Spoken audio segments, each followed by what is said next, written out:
Not all championships are created equal. Some are good, some are bad, some are just blatantly mediocre. Many will meticulously analyze the prestige of a championship based on its matches, or maybe even its status in establishing the stars that are actually holding it. Well, that ain't what we're doing today. Today we will be tier ranking every WWE championship purely off of aura alone. And if you want to be a part of the generational era, please like, subscribe, and ring that bell for notifications. It is one small thing that you can do that can take this channel from generational to sensational. Now, let's see what you got. Hi, this is Future Cam from the generational era. I just finished filming the tier list and it is pretty long, so if you are watching this, please by all means grab a snack, grab a drink, put me on in the background, go to sleep to my voice. Do that. I'd appreciate it. Thank you. Back to the video. To start us off, let's explain the tiers. First, we have God tier. I'm sure you can understand. Iconic, things that stand the test of time for real. Good, it was round, didn't really leave that generational impact that we're looking for. And then there's meh, it existed, right? And then there's straight dog water. Straight dog water. You see, like that, it's easier to just say trash, but nah, straight dog water. Let's get right into it. I wanted to start with this. The North American Championship has got to be the ugliest modern day belt I have ever seen. The work rate is phenomenal. You have some of the greatest talents in NXT and some of the greatest talents that made their way to the main roster, but the thing is, I have to keep looking at this ugly ass belt. So no, straight dog water. You see, I think it's just because of how thick it is, because you see this, the Women's North American Championship is, I'd put that into good. I'd put that into good. NXT Tag Team Championships, I feel like it's been a bit iffy. It's like they need one tag team to raise the bar for all of them, and I'm not really enjoying that. So off of the vibes, meh. Now we got the NXT Women's Tag Team Championships. I am a returning fan from in 2024. I returned. I stopped watching when I reached 6th grade in 2014. So I genuinely had no idea this even existed. So straight dog water, because that's how they treated it. Iconic, like iconic. Like Kevin Owens coming out with the NXT championship on his shoulder to face John Cena. Aura, straight aura, not even straight dog water, straight aura. Okay, the NXT Women's Champion, God's here. I understand that the design is whatever, but the fact that they were putting on straight heaters, match of the decade, match of the century, while the Divas division was still going on the main roster. Gotta give it to them. I gotta give it to Bayley and Sasha Banks for making this title. Okay, so NXT, yet again, I'm pretty sure this is still the black and gold era. I would say this is also iconic. It is an iconic belt. I feel like a lot of people, when they speak of NXT black and gold, this is the belt that they're thinking of. And I don't blame them. This is, honestly, it's a gorgeous looking belt. I don't mind it. I like it. It's very nice. I like it more than the one we currently have, okay? Is that not the same thing? I'm so sorry. I'm not a real fan. Okay, I'm just gonna put in iconic. Okay, look. So, because these technically have the same lineage. No, actually, no. These don't have the same lineage because this is more the modern era of NXT.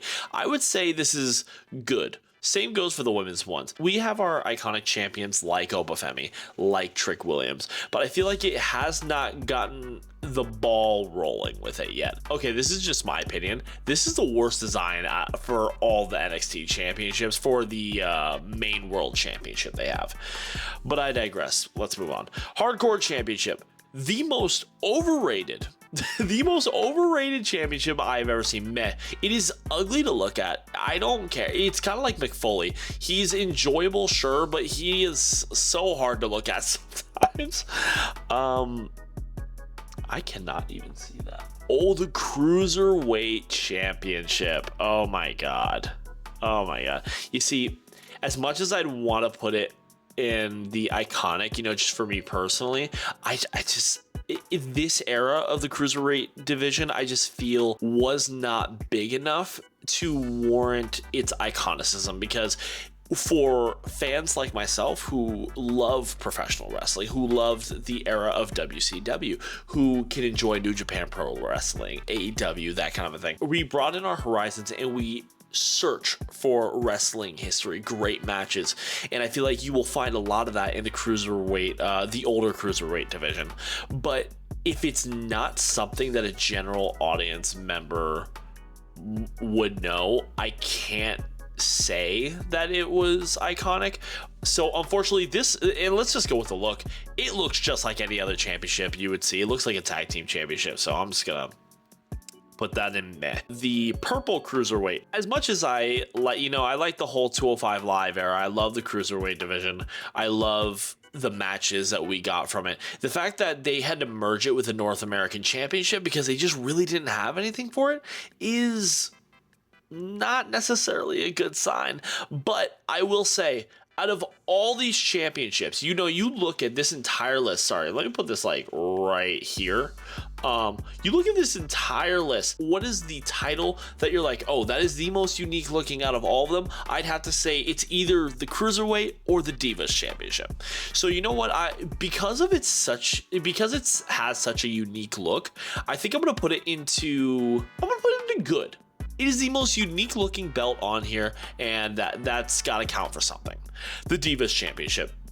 Sure, it is a symbol for the mistreatment of the women's division in the Divas era by Vince McMahon. Yes, I can also recognize that there are a many group of people who love this championship, who loved the Divas version of the women's division. The very clear example that comes to mind for me, and I think for everybody, is Chelsea Green. Chelsea Green is someone who belongs in the Divas era, not for that mistreatment, but rather the vibes it's remembered for. Very girly, very sassy, very catfighty. I think the whole girly vibe of it is the thing that a lot of people are drawn to in terms of the Divas division. So honestly, I think this deserves to be an iconic at the very least. Okay, so next we have the WWE European Championship. Hold on, I guess European Championship. I had this pulled up just in case I ran into this problem. Oh, no wonder. No wonder I don't know about this one. Okay, here's something funny. This European Championship ran from 1997 to 2002. My older brothers were born in 1997. I was born in 2003. So that means between the time of my brothers and myself being born, this championship debuted. It had its run, and it died before I was even born. So the gap between me and my brothers is longer than this entire title's lifespan. So straight dog water. The 24/7 championship it's a fun one. I'll admit, it's fun. And I think it's really well known for R-Truth specifically. And I know Bad Bunny had his run with it. Shout out Bad Bunny. Yeah, because he needs my shout out. I'd at the very least, that is one ugly ass championship now that I think about it, actually. You know what? I think R-Truth made this championship. He definitely did. So you know what? For that alone, I'm putting it up in good at the very least. It's very fondly remembered by a lot of people for exactly what it was. A fun little segment that we could have, where we could like just cut away and enjoy ourselves while watching. It was nothing serious, Yet another one from the WWF era that I do not recognize. 1 second. Oh boy.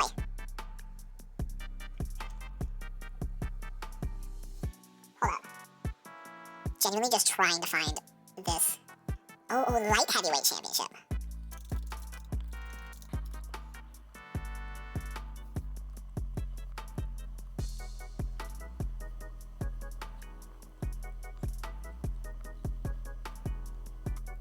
Okay, I'm not even gonna rank this.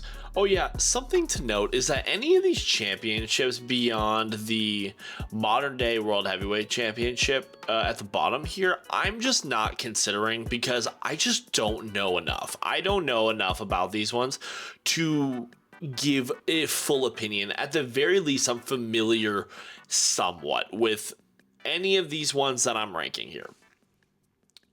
Okay, World Tag Team Championships. Okay, so this is an interesting one because, like, the lineage of the tag team championships that we have now are so convoluted because it's constantly changing. I don't see these as iconic. I see them more as meh. They were championships that existed, and that's about it to me, because it is a division that constantly changes because they don't know what it is. Nowadays, they have a modern day like identity. They're trying to figure out what that identity is with having designated teams, you know, instead of having, you know, like these single stars going together to form tag teams and winning the tag team gold. You know, I feel like I grew up in an era where there were a lot more of that, like the modern day women's tag team division, than the teams that we have now. Not that that matters towards this discussion, but based off of the, like does this exude aura to you?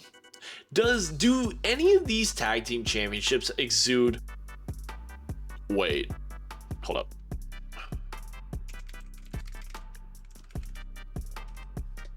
One second. One second. Oh, okay. My bad. My bad. I was unfamiliar with their game. My bad. Okay, so I'm gonna put this one tag team championship over this one into iconic because I just remembered WrestleMania 17 was a tag team ladder match, but the thing is that I'm so busy watching 6 goats go at it that I completely forgot about the championship itself. Yet another thing, I'm just gonna go meh, to be honest. Okay, so the penny, I don't know if this is what people call it. I called it the penny championships when I was a kid because these were the original version of how I view the North American championship now. I have never seen a championship so ugly before. Straight dog water, more dog water than the NXT North American championship, purely off of the aura. Look at that. Do you see any aura exuding from this copper mess here? Now, if we were talking purely design, the red and blue tag team championships, those would be in straight dog water too. But here's the thing.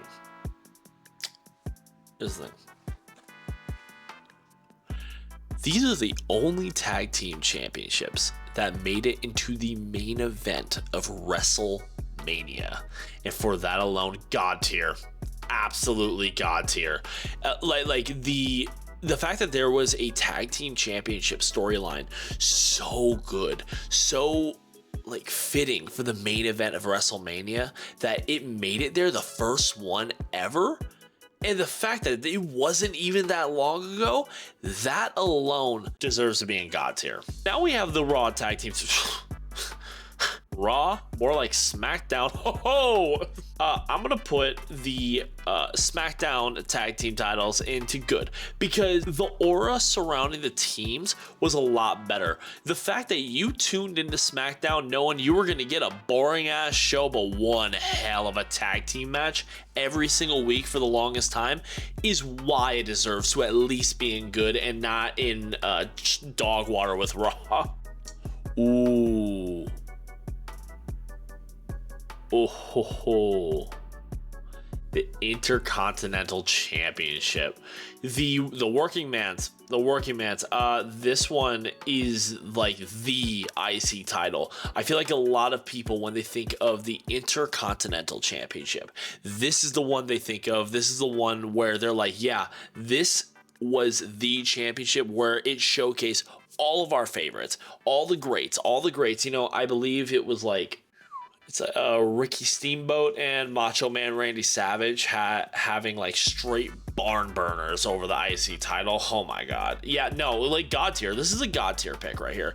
But when we go to the PG era of the IC title, it sucked. It sucked. It was a prop, in my opinion. That's all it was. It was there just to say that the IC title was still here. It was there so that they had a reason to say this was a championship worn by Macho Man Randy Savage. I am forgetting everything right now. The Ultimate Warrior. But this one, I really like this one actually. In my opinion, the Intercontinental Championship should always have a white strap but I do know that now with the Women's Intercontinental Championship, I have my wish come true. But still, I really love this design, and oh my god, the Miz alone brought aura to the IC title again. He made the IC title great again. So yeah, iconic. It's definitely in the iconic section. Let's see here. I believe this is the Intercontinental Championship that Shinsuke Nakamura brought in. This is ugly. It is ugly, but Gunther, 666 days. That number alone puts it in iconic. I'm not gonna lie. Okay, so now we have technically the new belt. All they did was add some blue to it. If it's technically not the one that Gunther had, I don't think it's really done anything crazy, but it's not meh. It's not meh, it's not iconic. I would definitely put it into good. The United States Championship, God tier. John Cena alone is the reason why it's in the God tier section. Honestly, there's something about the United States Championship, this design specifically, where it's like, I don't get why I like it so much. I like it more than the modern era one, and objectively, the modern day United States Championship does look better, yes, than the original US Championship, but I don't know why I'm so drawn to it. I don't it's kind of like how I keep going back to Panda Express for the shitty chow mein, because it's shitty chow mein. Does that make sense? Sometimes I want some shitty chow mein, and this is my shitty chow mein. Okay, the modern day United States Championship. When I think of that, I think of, you know, Rey Mysterio, Logan Paul, LA Knight. Oh, I think of Jacob Fatu for a more modern one, but specifically, I'm thinking of Sami Zayn and Ilya Dragunov. You see, they're open challenges along with Carmelo Hayes, but that's still relatively recent. That alone is, I think, going to eventually become a god tier and iconic open challenge. I think down the line, it will be remembered so fondly as one of the greats, one of the greatest championship open challenges continuously that we've gotten in a very long time. It will be remembered that way, I guarantee it, especially because of Ilya Dragunov. You know, the thing is that I was loving Ilya's matches so much that I genuinely forgot that it was originally Sami Zayn's open challenge, but I don't think history will. History will not forget that. So yes, it has my pledge that it will eventually become iconic, but right now it's still just good. The Women's Championship, this design just exudes Lita and Trish Stratus to me. Like this, like the fact that I see this and I immediately feel it. I feel the aura. I could see it exuding from the veins of this championship that was torn in half, honestly, but iconic. This is an iconic one. Now, the red and blue, okay. Like the men's version of this, the red and blue WWE championships, is not nearly as iconic as the women's one, because these two were taken into the main event of WrestleMania. The fact that these two titles, just like the Usos, were brought into the main event of WrestleMania for the very first women's main event, fuck yeah, it's god tier. This is god tier. This is like, these two belts, regardless of how you felt about maybe Charlotte Flair or Ronda Rousey, these two were brought in and they put on a show. Okay, I'm sorry. Yes, they put on a show. The Women's Tag Team Championships, going right to straight dog water, no explanation needed. The Women's Intercontinental Championship, honestly, iconic already. It's already iconic. Not only does it have the white strap like it always should, but Becky Lynch, oh my god, Becky Lynch, superstar of the year, has absolutely done wonders for the women's IC title. I wish she could do it for the women's US championship. I wish maybe someone like a Charlotte or an Alexa or even the Bella Twins, could do what Becky Lynch has done with the IC title, because holy shit, she has taken something that could have just been filler and made it the most desired and most well-booked championship on the entire roster. Better than the WWE Undisputed Championship, better than the World Heavyweight Championship, better than the Women's World Championship. Like, no. The IC title belongs to Becky Lynch. I think Becky Lynch, her aura, her name will be intertwined with the legacy of the IC Championship forever. The Women's United States Championship.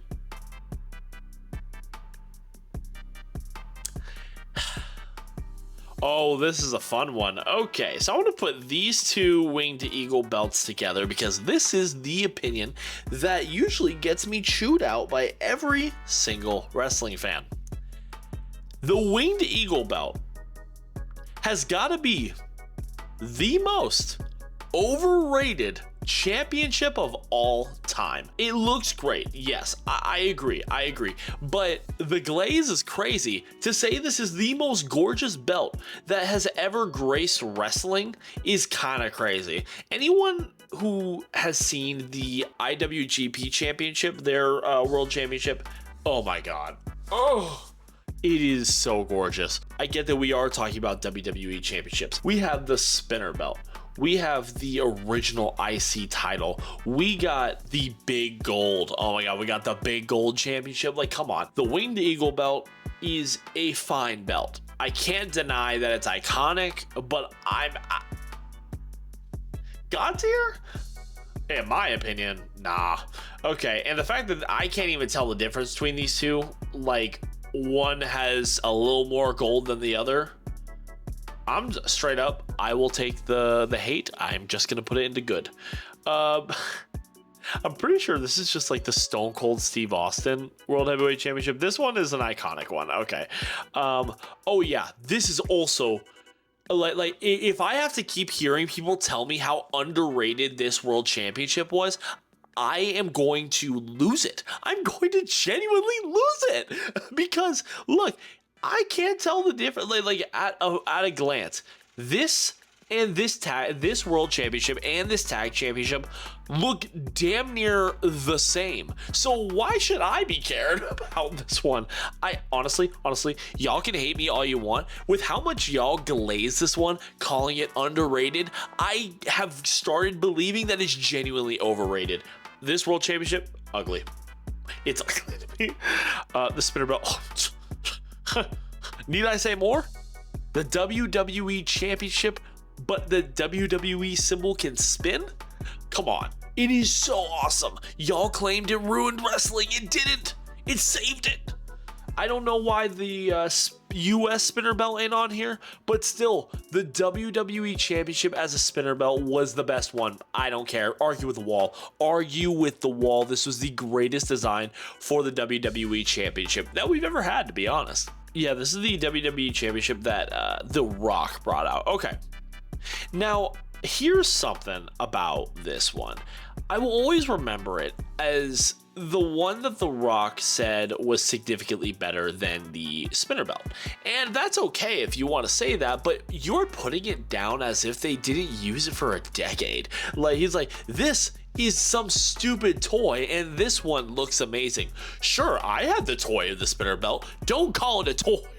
This one is very short-lived, but I believe this was the one that John Cena held when he had both championships. Same goes for Randy Orton, and that's cool. It's good, but I don't think it's iconic. You know, I'll put it in the good category. The World Heavyweight Championship, I believe that's that. Yeah, the World Heavyweight Championship when it became this. I gotta say, it's good. Yeah. Like, I know Roman won it against Brock Lesnar. Wait. Hold on. AJ Styles versus John Cena. How could I forget?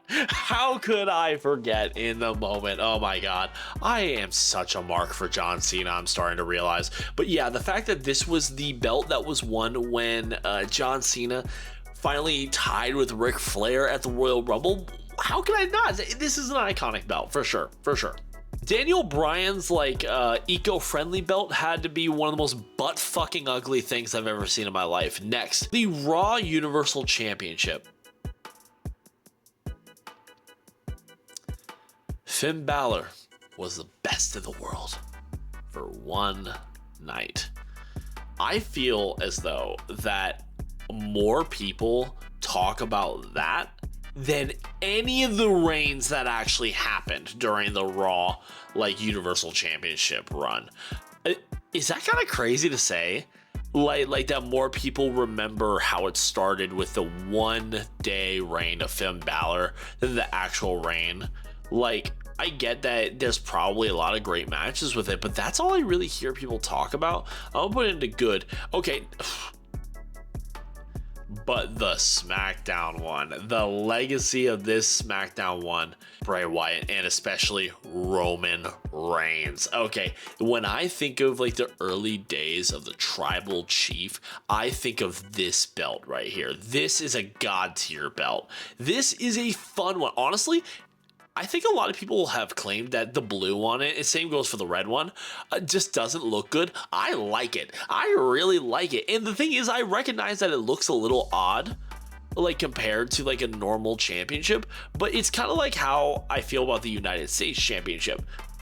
I like it. I don't know what it is. I cannot put my finger on it. It's a god tier one though. I felt the aura before I even scrolled onto it. The WWE Undisputed Universal Championship. I do not think that there is a single championship on here that exudes more aura than the WWE Undisputed Championship. It culminated in the greatest storyline of the century from 2000 to 2026. There is no story that was better than Roman's bloodline and it imploding with Cody finishing the story, WrestleMania 40, Avengers Endgame. But in wrestling, it was beautiful. It was beautiful. It was probably the greatest ending to a storyline I've ever seen. And fun fact for you, little story time. I returned to watch wrestling because I found out the guy that I hated as a kid, Roman Reigns, was up against the most annoying heel when I was a kid, Cody Rhodes, in the main event of WrestleMania. That is the entire reason why we are here today. The entire reason why I wanted to start watching wrestling again. I hated Cody Rhodes and I hated Roman Reigns, and I just couldn't believe that dashing Cody Rhodes and the silent brute from the Shield would main event WrestleMania one day. And I came back and I practically fell to my knees while watching both nights of WrestleMania. It was beautiful. It was amazing. And for me personally, this will be the championship that is the most god tier because it is what brought me back to my love of professional wrestling. I wish I ended it on that one, to be honest. Okay. So we got the Undisputed Women's Championship. To be honest, what are like the really iconic feuds for this one? Huh. Io Sky and Bayley, sure, but I think just because I'm not educated enough, I'm gonna put it into good. I'm sorry. The Women's World Championship just exudes Rhea Ripley, so I feel like I gotta put that into iconic. The big gold belt. This is a god tier belt. This is a fun one. I love the big gold. It was made for people like Booker T, Batista, Goldberg. Fun fact for you, I wrote a commercial for Goldberg and we actually filmed it last year. Lots of fun. Modern day World Heavyweight Championship. The apparently loser's title according to Roman Reigns. I think it's not nearly at the prestige that the WWE Championship is at. And I think that they're trying to do some damage control right now with CM Punk and Roman Reigns running it at WrestleMania. I think they're doing that to really try to build that up because I think Roman permanently dogged on it when he was like, that's the loser's title. And on top of that, its entire existence is simply because no one could beat Roman Reigns for the championship. So yeah, why would this have any aura for being a loser's championship? It's not iconic yet. It's way too new for that. I'm going to put that into good. This is my list. That's my list. That's all we got for you today. Thank you so much for watching, but hey, I release you. Go on, get out of here. Have a good one.